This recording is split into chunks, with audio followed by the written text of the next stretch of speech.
ಇವಾಗ ಮಾಡು, ಇವಾಗ ಮಾಡು, ಮಾತಾಡು ಇವಾಗ. ನಾಳೆ ನೋಡು ಹೆಗ್ಗಿಗ್ರಿ ಮಾತಾಡಿದೆ ಕರ್ನಾಟಕ ಮಾತಾಡಲ್ಲ ಕನ್ನಡ ಅಂತ ಹೇಳಿ. ನಾನು ಹಿಂದಿ ಕಲಿಬೇಕಾ? ಸೇಫ್ಟಿ ಪರ್ಪಸ್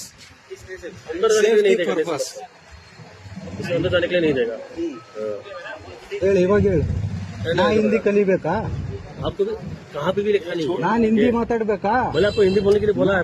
ಮತ್ತೆ ಹೇಳಿಲ್ಲ ನೀನು ಹೇಳಿಲ್ಲ, ಮತ್ತೆ ಹಿಂದಿ ಅಂತ ಹೇಳಿಲ್ಲ ನಿಮಗೆ. ಈಗ ಯಾಕೆ ಪುಕ್ಕು ಗುಟ್ಟ ವಿಡಿಯೋ ಮಾಡಿದ ತಕ್ಷಣ ಪುಕ್ಕು ಮಾತಾಡು. ಇವಾಗ ಮಾತಾಡ್ದೆ ಹೇಗಿದ್ರಿ? ಫೋಟೋ ಅಲ್ಲ, ವಿಡಿಯೋನೇ ತಗೋ, ನೋಡೋಣ ಅದು ಯಾವ ಏನ್ ಮಾಡ್ಕೊತಾನೆ. ವಿಡಿಯೋ ಮಾಡು ನೀನು, ವಿಡಿಯೋ ಮಾಡು. ಹೇಳು, ಇಷ್ಟೊತ್ತೇನೇನೋ ಹೆಗ್ಗೆಗ್ರಿ ಆಡ್ದಲ್ಲ, ಈಗ ಹೇಳು. ಹೆಗ್ಗೆಗ್ರಿ ಮಾತಾಡ್ದೆ ತಾನೆ ಇಷ್ಟೊತ್ತು? ಇಷ್ಟೊತ್ತು ಆವಾಜ್ಗಳಾಗ್ತಾನೆ. ಇವಾಗ परमिशन किसी का नहीं है, नहीं कर सकता. ಯಾರು ಹೇಳಿದ್ದು? ಇವಾಗ ವಯಸ್ಸಾಳ ವ್ಯಾನ್ ಕರೆಸ್ಲಾ? ವಯಸ್ಸಾಳ ವ್ಯಾನ್ ಕರೆಸ್ಲಾ? ಇಲ್ಲೇ नहीं ना, उसके लिए